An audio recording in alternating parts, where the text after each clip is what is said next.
So If you want more benefits, if you all talk to and you talk to a lawyer. Yeah, no, because I finally got a, there's lots of benefits to having a representation. your lawyer. Hello. Brad and Dream Gun. Ornstein Nicholson and Blue, you know, the word. Well, this guy was great. Yeah, I had one simple job today and I was told I'm late. I was over there talking to Kitty, you know, her priority. So welcome to the meeting today. Our greeters today was Charles Curran and Mackenzie Blair. And Eric usually does the paperwork. He's on vacation. Beth Handworker for setting up all this electronic stuff, the camera stuff. And Pete, Mark, and Mike for setting up getting our speakers lined up. And I say we need one for next week. So I'm sure we'll have somebody here. And Jim Grundle for the website. And Denny, you ready for this case? Wow, it's Can't believe it's a good week. gone. Hey, this thing works. Oh, well, not very long. Would you join me in prayer? Oh, Holy Creator, thank you for this food and for those who graciously served it to us.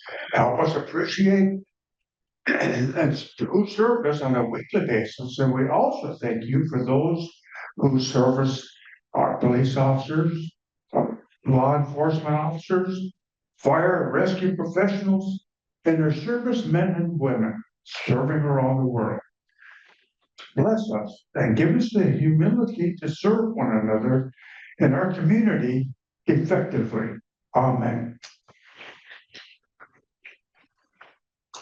Thank you very much, dude.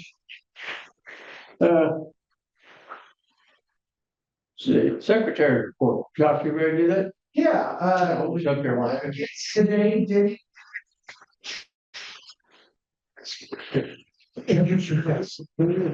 Stand up, sit down. my daughter. I have to.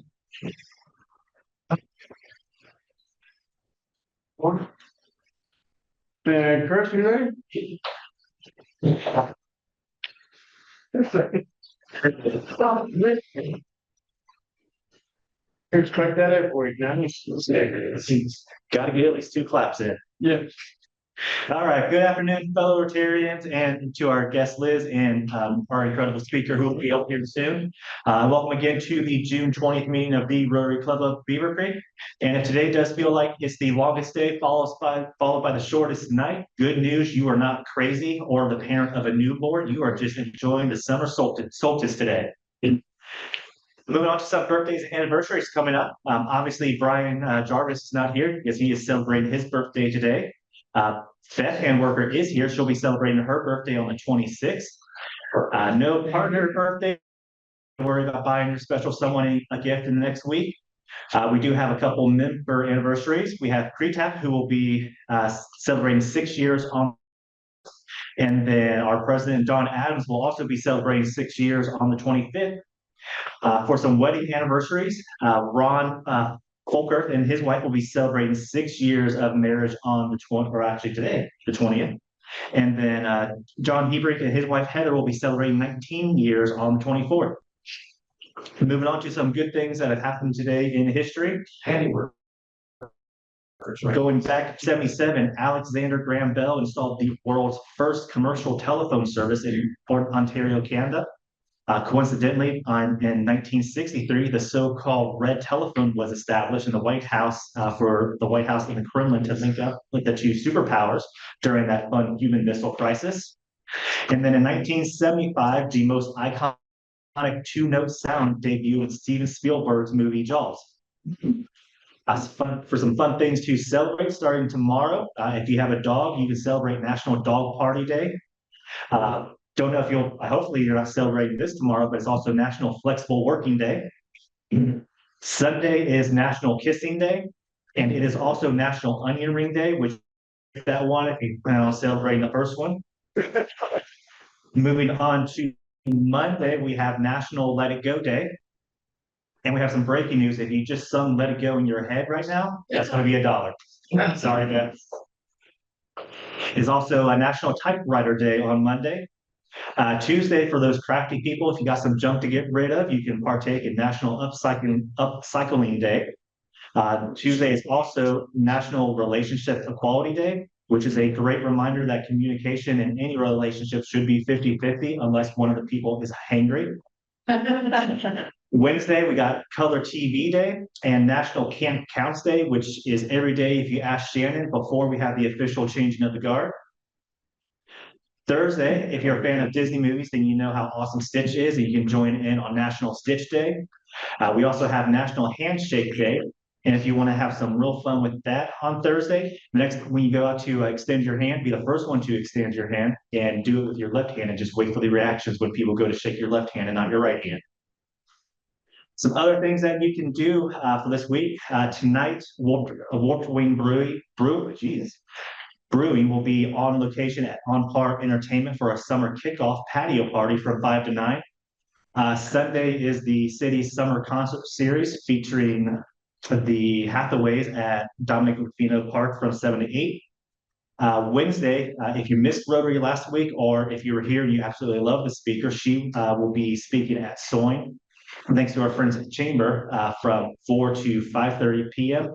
Also want to note that they are not having the registration that they are looking for. So they may cancel it if they do not get enough people registered. So if you are interested, definitely do that today so they can keep that program alive and well, because I think we all recognize how awesome her talk was yesterday, and it wasn't all about doom and gloom and being sad. Moving on to some Beavercreek student awesomeness. To show that inflation is real, I read, and granted this was online, but I think it came from a credible source, that the 641 students that just graduated from Beavercreek earned over $8.3 million in scholarships. And I don't have the actual number from my class, but there is a good chance we didn't have a number followed by a point in another number. Beavercreek City Schools is also honored with the Ohio Auditor State Award with distinction, which if Eric was here, he would probably be celebrating and throwing in a happy buck or two for that. Also, if they ever were to do this sort of award for Rotary Clubs, I'm sure we would get it every year. Eric is here and in charge of money, except for this year, because today he is not in charge or here, and he left me in charge of money. And with that being said, obviously Eric is not here, neither is our president. So what better way to ask ChatGPT to roast all of our officers and be able to get away with it? I will preference I had to edit this and do a friendly one just so we don't get our YouTube video flagged for inappropriate language. So here's a very PG roast of our officers. We have our president, the fearless leader that he is, who leads with vision, purpose, and still prints directions from MapQuest. We have a president-elect who is our leader in training, and you know they're ready because they've been practicing gavel swings in the mirror like they're preparing for the Rotary Olympics. We have our past president who only claps when things go exactly how they used to be done. Otherwise, it's just that slow head nod. We have our treasurer who can't find his cell phone, but they can tell you where $12.84 from a 2013 pancake breakfast came from. We have our secretary who knows your attendance percentage before you even walk into the meeting. He also already has you marked as present, late, or probably forgot to RSVP all at once. And then our sergeant at arms thinks a fine is just a Rotary's version of a love language. You show up, that's $1. You've got your pen, that's $1. Breathe too loud during the pledge, that's $1. And now on to our favorite part, today's fines. If you're not wearing your badge, that's $1. If you were late, which I'm not going to call anybody out since we started late, that's $1. If you've ever played or tried to play those two notes from Jaws on a piano, that's $1. And if you have shaken someone's hand today, that's $1. But if you feel like you were forced into a handshake, you may be able to reach out to Dave Cusack and see if you're entitled to any kind of compensation. That's close.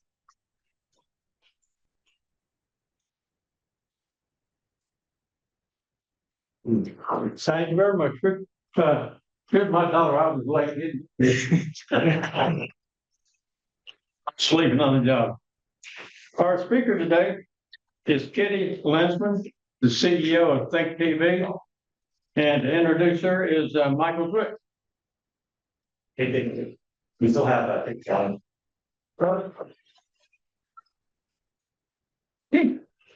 I got more than one cloud. Dave, real quick. Yeah. I got more than one cloud. Ticket draw. Mike, you wanna do the ticket drawing before we get started? Oh, that'd be a good idea. Again. He's new. Okay. such as feelings. You get good help. Heard you. The last three numbers are 538. Here's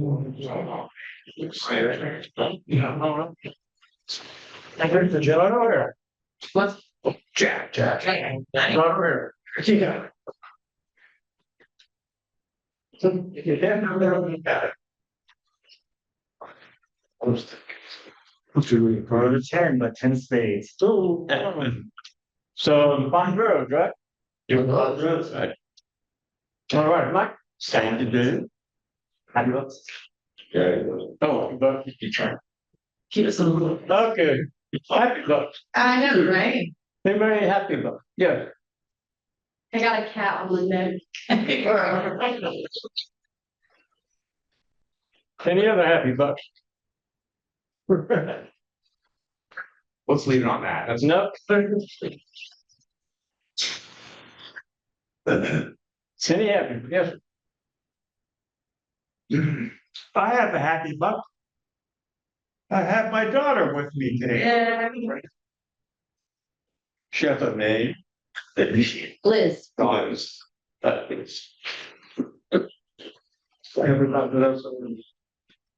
All right. I think we're good. Mike. So is my husband. All right. I'm just happy nobody left yet. Our guest today, I'm excited about, is Kitty Lensman, the president, CEO of Public Media Connect, CET Think TV, the public television station serving Dayton and Cincinnati, and Southwestern Ohio Instructional Technology Association. She's been with Think TV for a very long time. Yes. Let's see. You came to Dayton in 2009, is that right? No, 1999. Oh, I was off by a while. It's okay. She is an active volunteer with Close the Hood, Crans Classroom, and she's a member of the Cincinnati Arts Leadership Group. Let's make her smart. I don't know. Kitty's also president of the Ohio Educational Television Stations. She is a graduate of San Diego State in telecommunication and film and a minor in business. She and her husband Rob enjoy time with family cooking, playing golf, and spending time together on their horse farm. Katie, come talk to us. All right.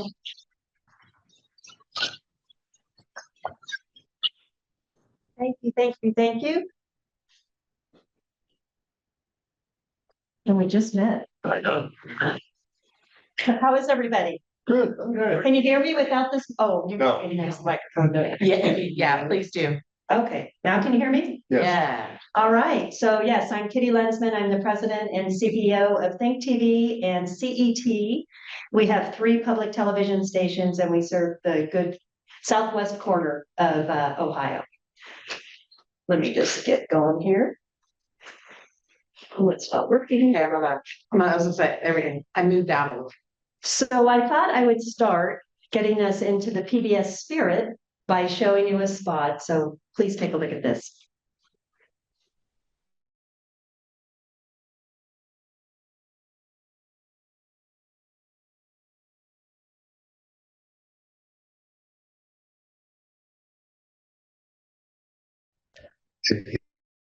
History, the arts, news and information, and children's programming. These are the reasons 170 million Americans choose PBS each month.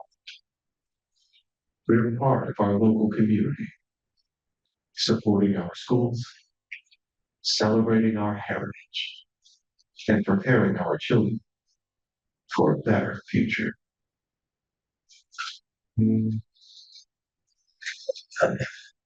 How many of you watch PBS? And I bet if I took a poll, everybody would have their own favorite program, right? Lots of good stuff there. So a little history about public television. We can't see the screen, so I'm gonna like talk really close to you. A little history about public television. It was created in 1969. Do you remember what you were doing in 1969? No. Let's see, Neil Armstrong took the first step on the moon, right?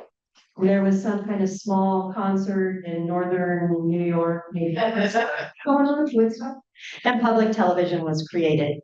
So it was created by a small group of legislators and educators in 1969 to preserve this newfound television spectrum for education for the future. And now there are more than 350 public broadcasting stations across the nation. If you add public radio, it goes into the thousands. We are not a network. We are independently and locally owned and operated. There are stations that are associated with universities, stations that are statewide, and then there's stations like ours that are community licensee. So you can be licensed 3, but we are not a PBS network. We voluntarily are members of public broadcasting. Oops. In Ohio, we have 8 public television stations. And like I mentioned, ours are Dayton, Cincinnati. Our signal goes as far north as Lima, almost over to Indianapolis, almost as far east as Columbus, Yellow Springs area. You're on the border, and then into northern Kentucky. The 8 public televisions, you can see the cities kind of highlighted there. We're very collaborative, if I could say that. I'm suffering from a cold here. We work together on educational projects. We work together on sharing content, creating local programming. And does anybody in this room watch the Ohio Government Channel? 3. Isn't that compelling content? I'm being facetious, but that is a service unique to Ohio. So the government channel actually is a pass-through of the taping of all 3 branches, the House, the Senate, and the Supreme Court. And every public television station in Ohio airs that for free. That's a real service to the citizens of Ohio, especially during election years and when, different things are on the ballot that are very critical for us to have information about. So this is the question of the day. How are we funded? And I want to talk a little bit about this because I think there's some myths about how public television stations are funded. In my organization, 62% of our funding, and we operate on about a $14 million annual operating budget. 62% comes from the community, viewers, members, just like yourself, foundations, local corporations, major donors. That's 62%. The state of Ohio provides us with about 5.5%, and that's an average. Those dollars are directly designated for educational content. So we take those dollars from the state and we invest in educational curriculum and provide those curriculums to our school districts, to our teachers. We do professional training for our teachers, but it's earmarked specifically for education. The federal government provides about 15.5% funding to our organization. So for every dollar that the federal government gives us, we raise 6 times as much locally. And please feel free to ask questions. If you have any questions, just interrupt. I'd like this to be conversational. So I want to talk a little bit about the federal funding because that is kind of the topic that's been in the news recently. Congress appropriates money biannually for the Corporation for Public Broadcasting. And the unique thing about the Corporation for Public Broadcasting is it was created years ago to be protected from any kind of political influence. So the funding is 2 years ahead, right? So what our budget would be at CPB for this year actually was voted on 2 years ago. The Corporation for Public Broadcasting then directly provides funding to the stations. When you hear in the news that it's going to PBS and NPR and that's who's going to be defunded, it's the local stations that get those dollars from the Corporation for Public Broadcasting. And there's a lot of accountability for that as well. We do a lot of reporting. The formula of dollars that my organization receives is based on how well we are able to raise local dollars in the community. And there's a lot of reporting back and forth. It's not just like, gee, thanks, thanks for that grant. So that's not quite it. In turn, we choose voluntarily to be a member of public broadcasting, PBS nationally, and we do that in order to receive national content, you know, the Antiques Roadshow, the News Hour, all Nature Nova, Ken Burns documentaries, all the national mainstream content that you enjoy. But we also use it for local production, local content. This year we produced a documentary on Bing Davis. We have an art show weekly series. We produce numerous, the Dayton Arcade, numerous different local content, and of course our work in education. The same NPR, the same with public radio stations. We're only television in our shop, but public radio will invest in NPR for like Morning Edition, Car Talk. Is that still around? I think it is. And so that provides that core content that many of us enjoy, Masterpiece Theater, All Creatures Great and Sad.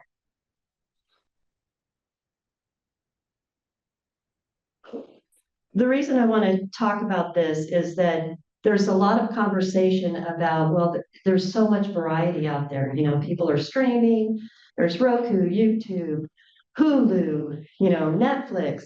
Why do we need public television? Well, we've been on those platforms for years. And the reason we started working on a digital, I'm sorry, I'm turning it back to you. The reason we started our work on those digital platforms was because of education. We are able to use our educational curriculum across the nation because of the digital. And in fact, if you have grandchildren or young children, look up pbslearningmedia.org.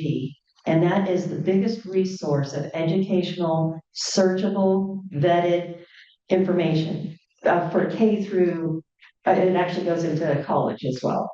But you know, if your grandchild wants to know about Abraham Lincoln, you can search Abraham Lincoln, 2nd grade, and all this very well vetted, curated information can come up.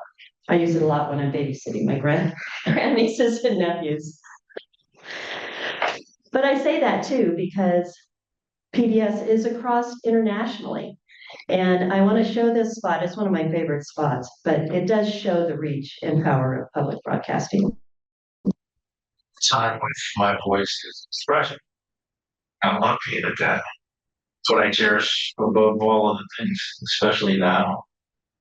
I was deployed to Iraq and served there for just over 12 months. I am certainly proud, but more grateful for that opportunity. When I was in Iraq, I was amazed that I could access PBS online. The coverage that the News Hour provided gave an accurate portrayal of the events as I understood them unfolding. I thought it was an outstanding resource. It was a great way for me to stay connected to my country, but also where it really mattered, which was home. Having that tangible connection was really meaningful for me.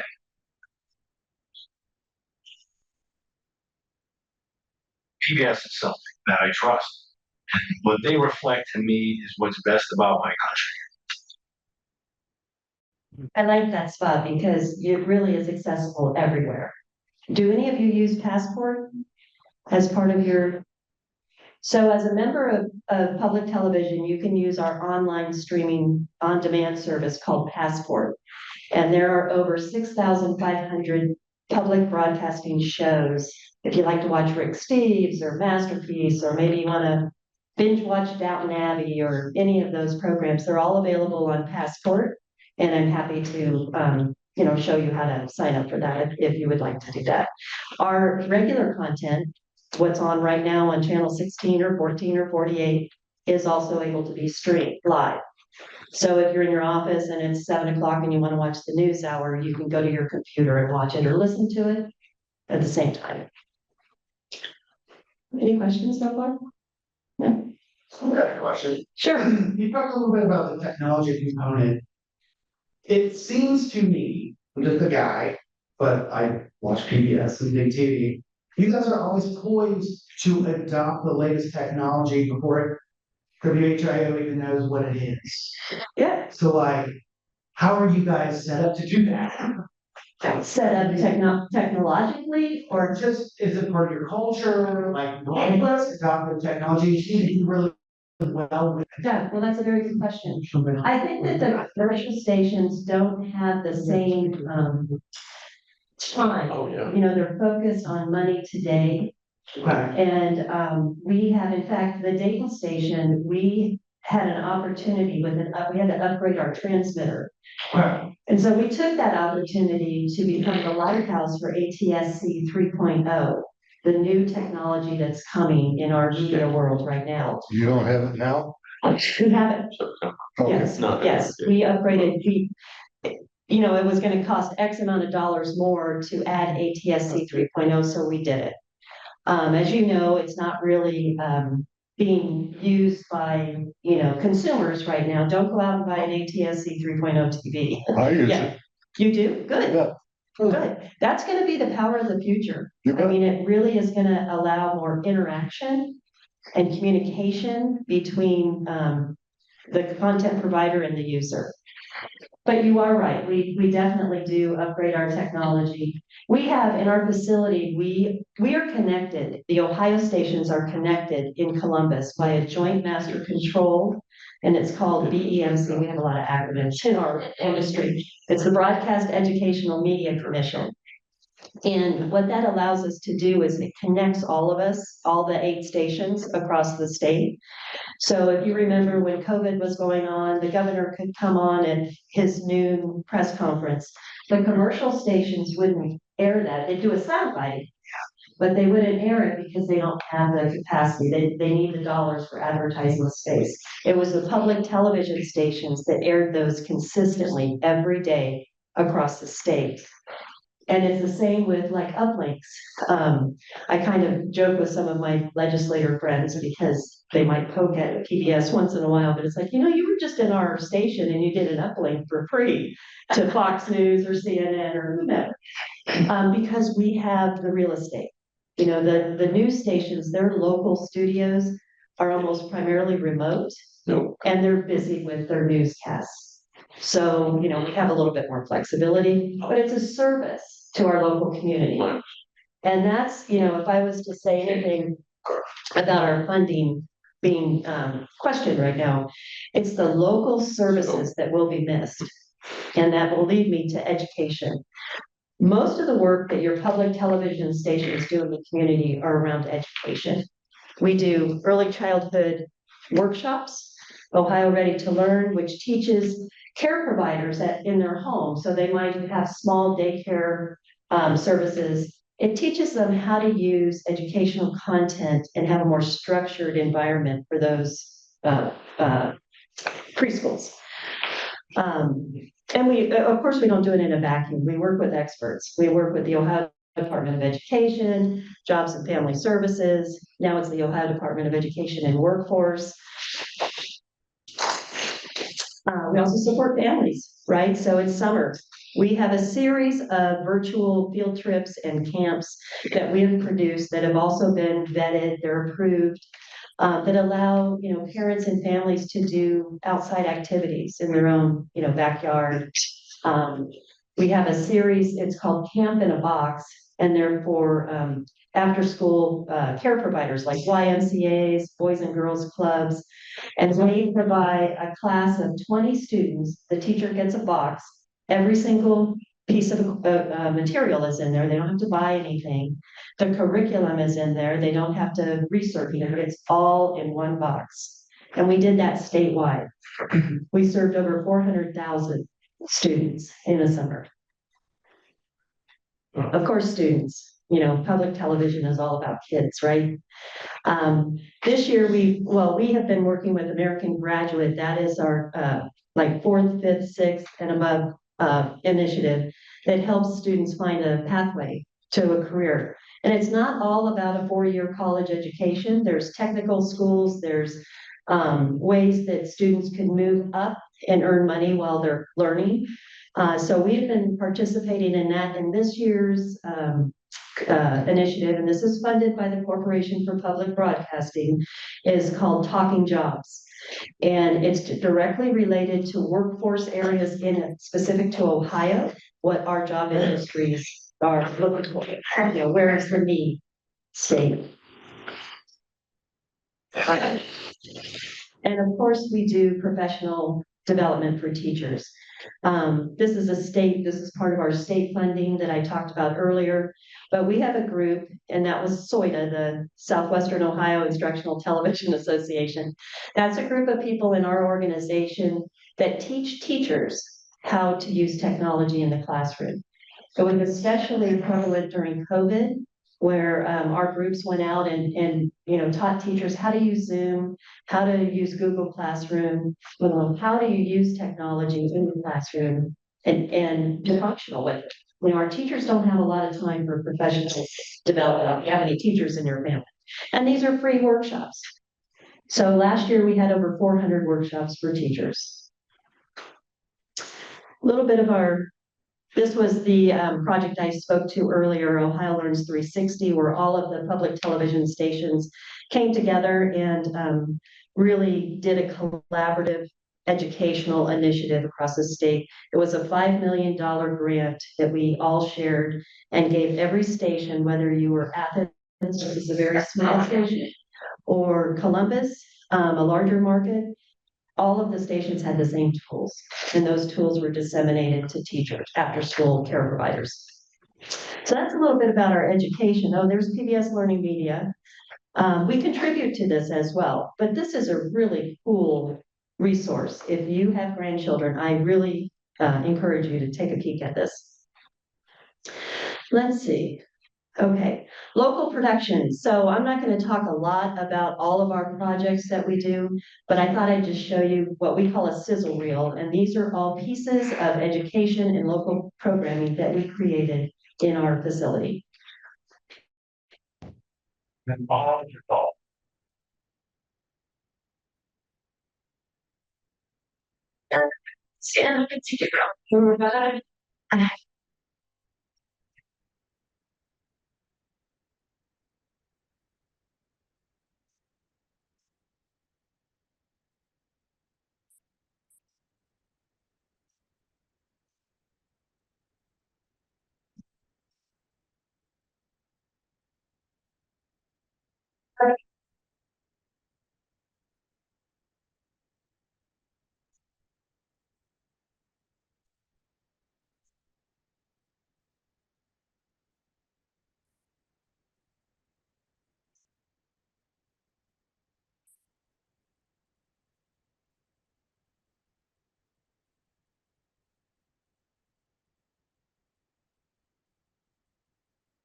A snapshot of some of the work that we do.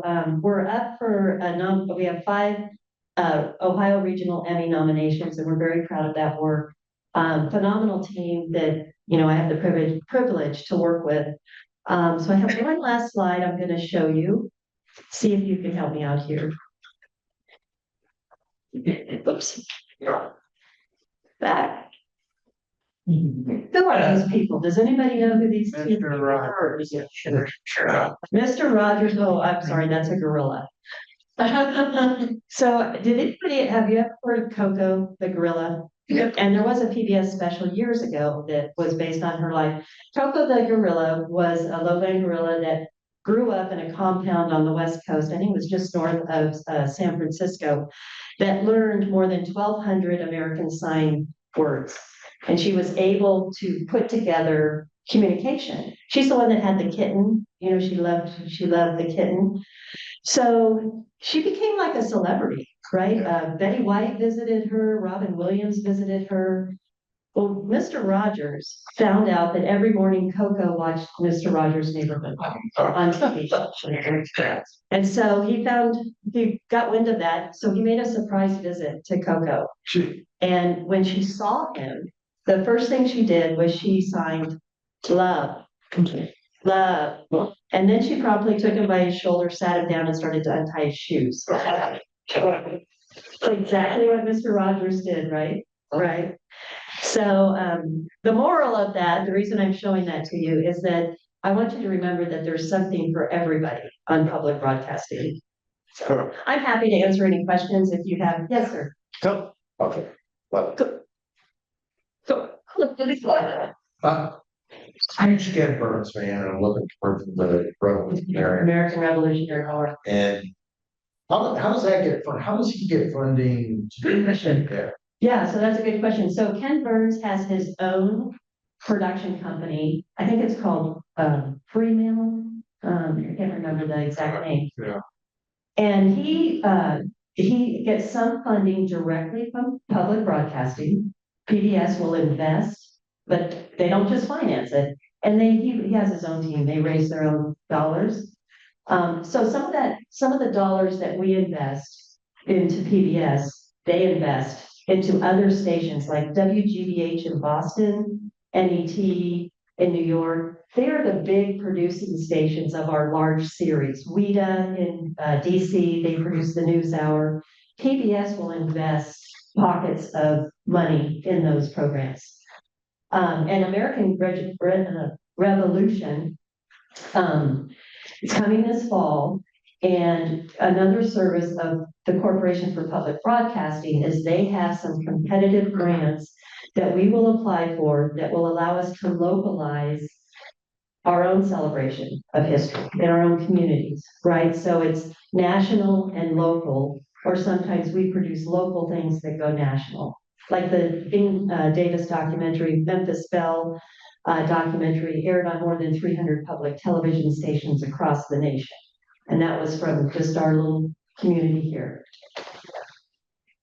Yes. Tell us a little bit more about Passport. How do you get it? And once I have it, can I stream content anytime? Say I want to watch Washington Week in Review. Can I get that at any time then, or anytime after? It's on demand. Yes. I'm not sure if Washington Week in Review is in the Passport library, but anything in there you can watch at any time, or you can watch it all together. You want to just binge Washington Week in Review, you can do that, or Wall Street Week, whatever, you can do that. So Passport is a member benefit. If you're a member at $60 a year, you get a key. There's a little star on our website, and our membership department sends you this little key, and you just sign up for it. Okay. It's your own password. You do this one-time key, and then it's your own password. And like I go to my screen, and it'll say, "Welcome back, Kitty," and then you can go right into the library. Yeah. Feel free to call the station and ask for someone to help you, walk you through it, and they will send you right back to our passport person. PPP. Other questions? Yes. So if the funding is decreased, that won't impact you for 2 years. Is that how correct then? No, so that's the real danger right now. So I should talk a little bit about the rescission package. So we know, right, that the current administration has issued a rescission package, which includes the defunding, which they call NPR or PBS. It's really the clawing back the funding for the Corporation for Public Broadcasting that was voted on 2 years ago. So that's the little kinky thing about it, is the question is, does the executive branch have the power to do that? And there are some lawsuits, CPB's filed a lawsuit, NPR's filed a lawsuit, PBS has filed a lawsuit. That funding would begin or go away October 1st. So the real challenge is there are very small stations, pick Cookeville, Tennessee, that they get a larger portion of their budget than we do from the Corporation for Public, because it's meant to help everybody.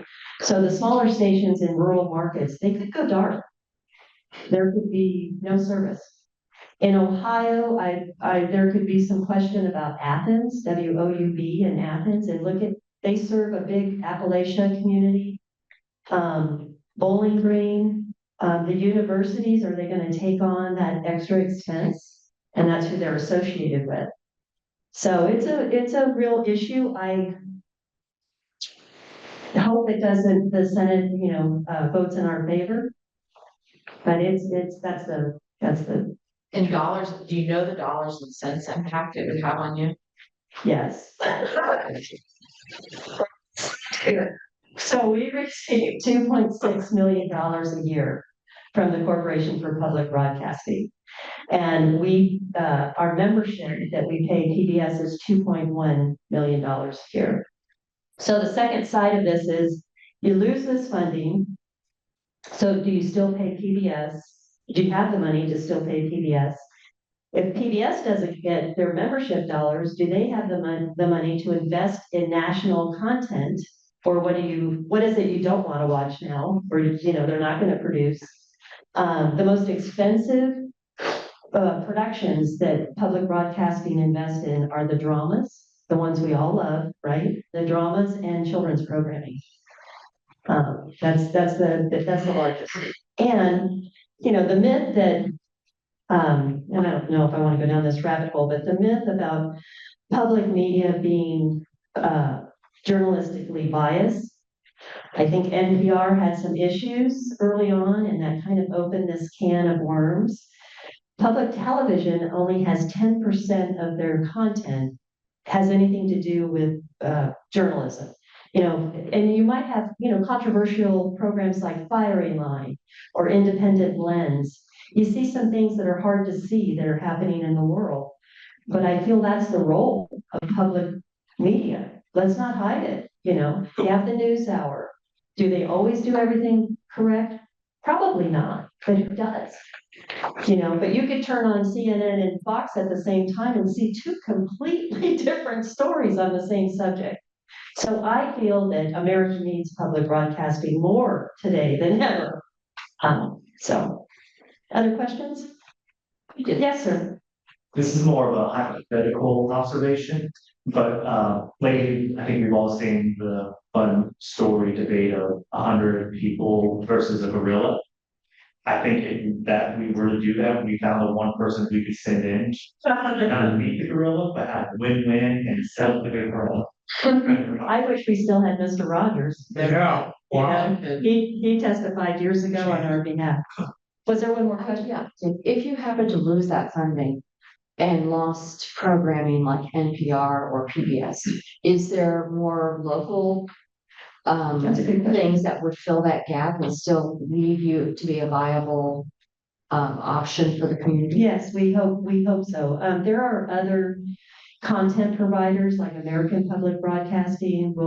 They bring you the cooking shows, Rick Steves, Travels with Rick Steves. We procure those programs separate from PBS. In Ohio, we are working on a contingency plan for a shared library where we can share. So I would assume, are there shows that are made that are not accepted into the programming? I mean, I don't know how you choose what gets put on air, but I'm wondering, are there maybe productions that have not been selected that might have an opportunity if that were to arise? Is that a possibility? Probably. I think that we would look to other content. Think TV and CET, we operate 12 channels. So that's a lot of real estate. And we're working on those contingency plans. I've been meeting with my senior leadership team for months now. What does that mean? Do we drop out one of those channels because we don't have enough content, new content somewhere else? CET has a 24-hour arts channel that we program ourselves. And so it's not all PBS content, but certainly the core supporters that we have over the years, like I'm looking out in this audience now, want to see Masterpiece. They want to see, or they want to listen to All Things Considered or Morning Edition. There are some key content areas that might suffer. I do think it's possible that that's what they want because that's what they have. As if it were to happen, that it might show and highlight new options. Yeah. So, Yeah, there's a lot of great independently produced. That's how Ken Burns got started. You know? no, I can see it being actually an opportunity as opposed, I mean, just because, you have to have plans in place. Yes. And so thinking on your feet Yeah. and to see that as more grassroots, more local. Yeah. So. Yeah. I didn't realize it was separate, that those separate entities too new. So, unified, but that they were programming that you purchased in separately. I didn't think they were, I thought it was all basically a one institution. Well, and I think that's a myth that a lot of America thinks, right? They think that a lot of people think we get revenue from the cable companies. We don't. Well, that I didn't know, but I'm glad you have more autonomy than I realized. Oh, yeah, we definitely do.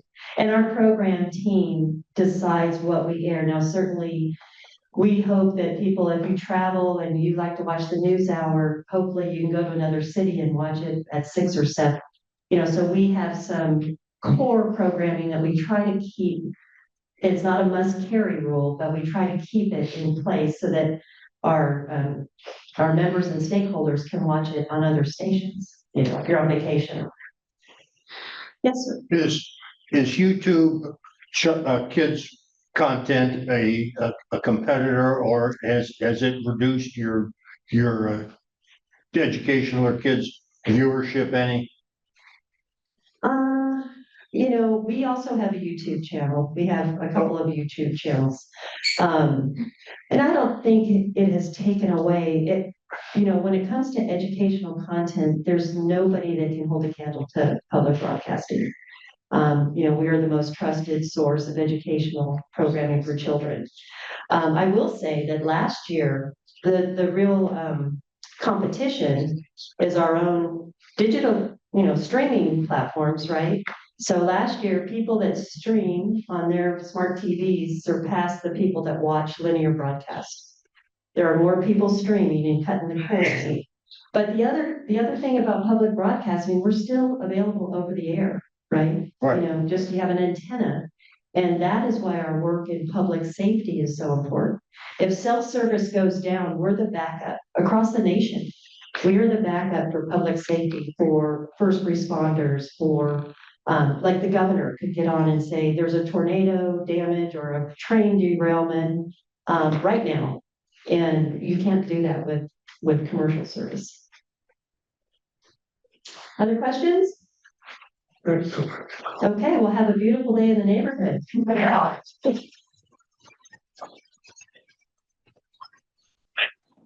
Thank you, Kim. Yep. We appreciate that. There's a lot of good information. As usual, we're going to present a book to the library in her honor. This one's about what is Juneteenth. It looks like 10th.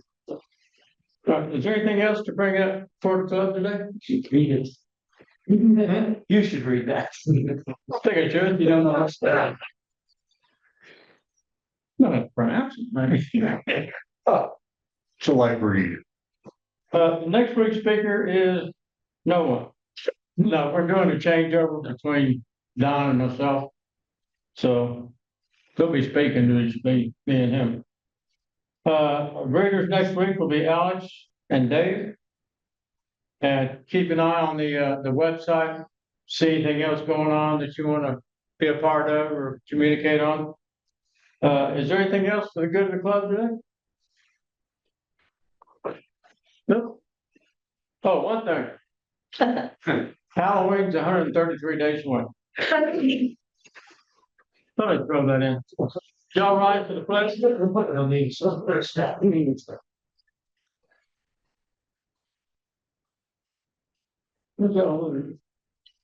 I pledge allegiance to the United States of America and to the republic and one nation under God, indivisible, with liberty, justice for all. Very good. Thank you very much. I'm going to take care of that for you. All right. Thanks, Ben. Okay. And where's the pot? Pass the pot.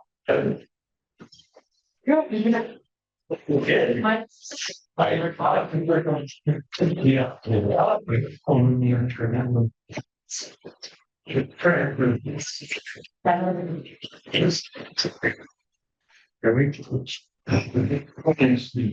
get a picture of the instinct. Oh, okay.